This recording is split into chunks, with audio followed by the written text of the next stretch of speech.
一切有為法，如夢幻泡影，如露亦如電，應作如是觀。唔知你第一次聽到呢幾句說話嘅時候係咩感覺呢？我以前覺得呢句嘢好虛無縹緲，如夢幻泡影和，咁我哋所有嘅努力咪即係全部一場空。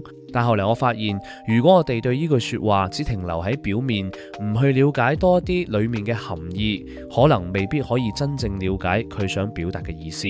我自己一個比較簡單嘅理解係，呢句說話唔係叫你放棄一切，而係想話俾你聽，你一直以嚟捉住嘅嘢，其實都係短暫嘅倒影。你以為好多嘢而家好實實在在咁存在緊喺你面前，或者好似已經俾你牢牢咁捉喺手，但其實佢可能只係你意識投射出嚟嘅一場電影。咩叫有為法？簡單講就係所有由因緣條件組成嘅事物，包括你嘅情緒、你嘅關係、你嘅財富、你嘅煩惱，總之所有會生別變化嘅嘢都係有為法。而佛陀用咗6個比喻去形容佢哋：夢幻泡影露電。首先，如夢，好似發夢咁，夢緊嘅時候覺得好真實，但醒咗之後發現咩都冇。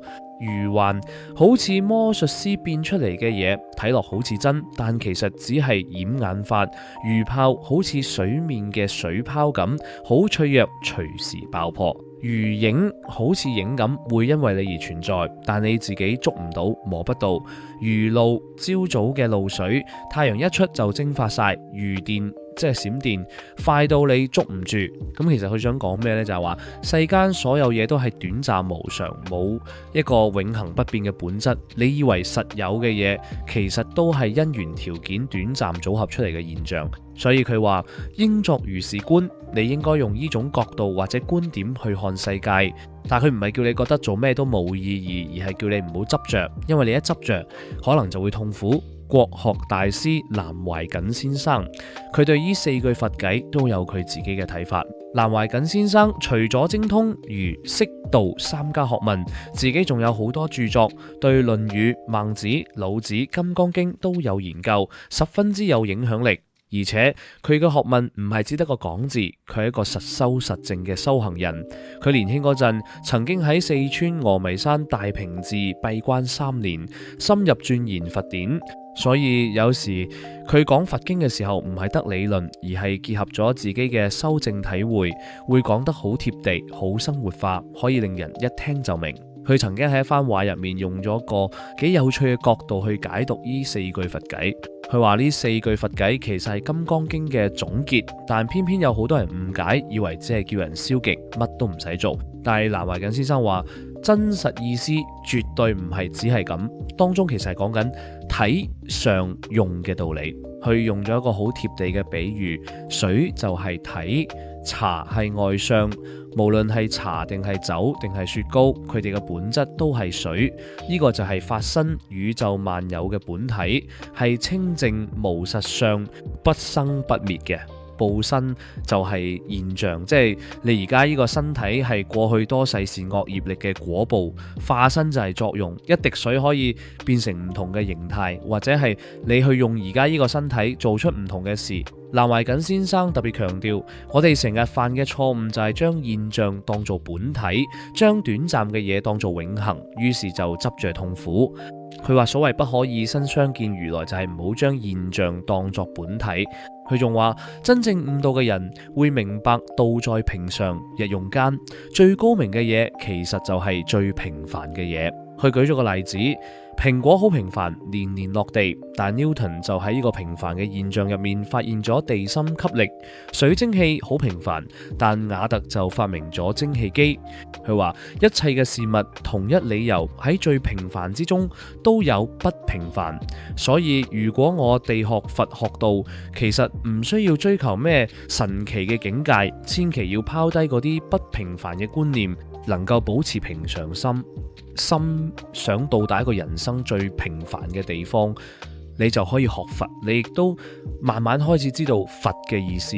其實南懷瑾先生就係想話俾我哋聽，唔好將短暫嘅現象當成永恆嘅本質，但同時亦都唔好睇低平凡嘅生活。道其實就係喺你每日嘅生活入面，你可能會問，喂，咁如果所有嘢都係如夢幻泡影，咁呢個世界到底存唔存在先？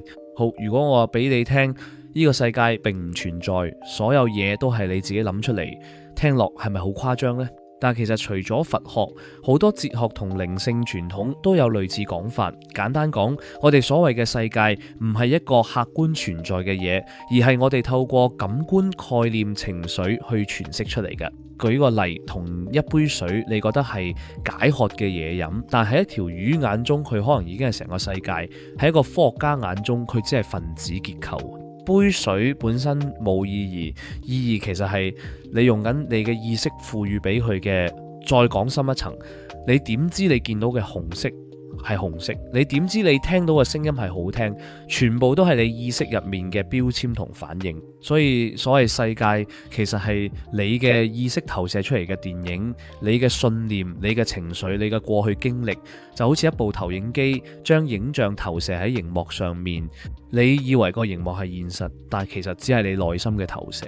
如果你明白呢點，你就會發現你唔係世界嘅受害者，而係世界嘅創造者。好，咁講到世界嘅創造者，一定會講少少吸引力法則，因為佢係實現意念嘅一種工具同一種方法。吸引力法則話，你聚焦啲咩，你就會吸引啲咩。呢種唔係咩神奇力量，而係一個心理同能量層面嘅現象。當你明白世界係你意識嘅投射，你就會明白你嘅內在心態其實會直接影響你吸引翻嚟嘅外在體驗。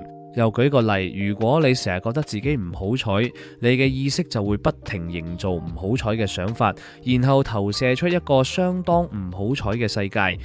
相反，如果你覺得自己值得擁有美好，你嘅行為、你嘅能量、你嘅專注點就會自然引導你去到匹配嘅人事物。但係呢度有個重點啊嚇，吸引力法則唔係齋諗就得，佢嘅核心係內在狀態嘅轉變。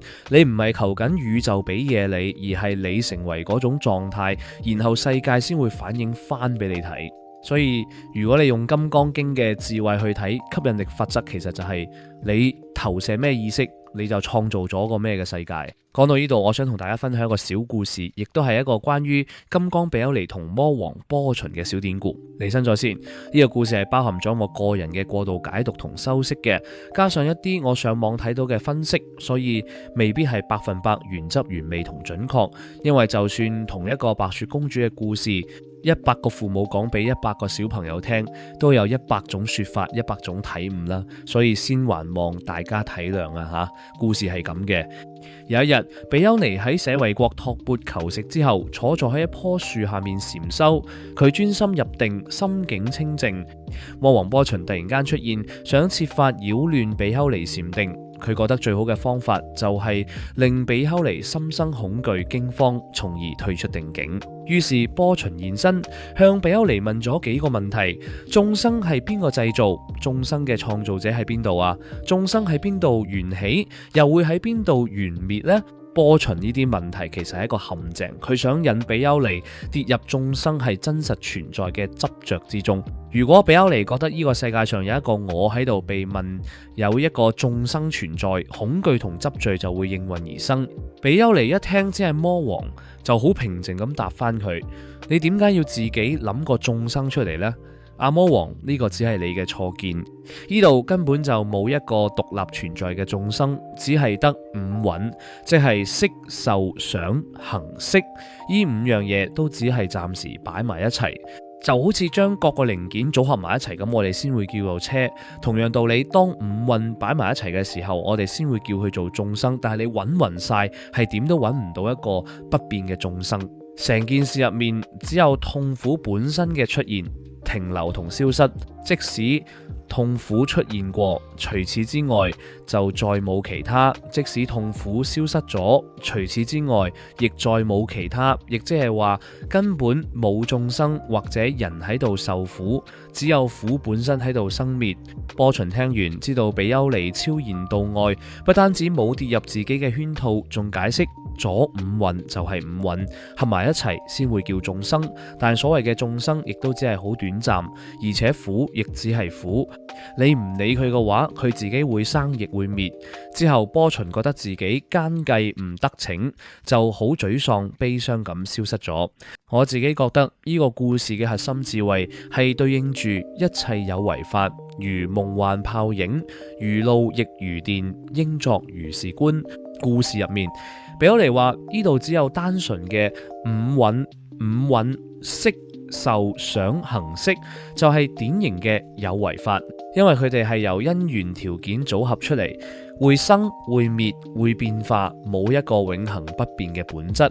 我哋成日以為有一個我，有一個眾生，但其實呢個我只係五蘊暫時組合嘅現象，就好似一部車只係零件組合出嚟嘅名一樣。呢個就係一切有為法，連我都係有為法，唔係永恆不變嘅實體。另外，故事入面用咗一個好重要嘅比喻，就好似零件嘅組合，我哋先會叫做車。一部車你將佢拆開晒，轆、引擎、車殼、座位逐件擺出嚟，邊一度係車啊？車只係一個名，係我哋為咗溝通方便而安立嘅概念。同樣道理，眾生都只係五蘊組合之後我哋安立嘅一個名。眾生我理佢，全部都係如夢幻泡影。夢嘅時候好真實，但醒咗就冇。零件組合成為車嘅時候好有用，但拆開就冇。我哋執着嘅我，其實同夢幻泡影一樣，只係暫時嘅現象，冇永恆嘅本質。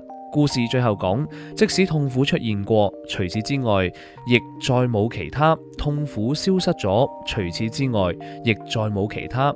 呢度帶出一個道理，連受苦嘅人都係唔存在嘅，只有苦自己本身喺度生滅，而苦嘅生滅就係有為法嘅生滅，快如朝露，快如閃電。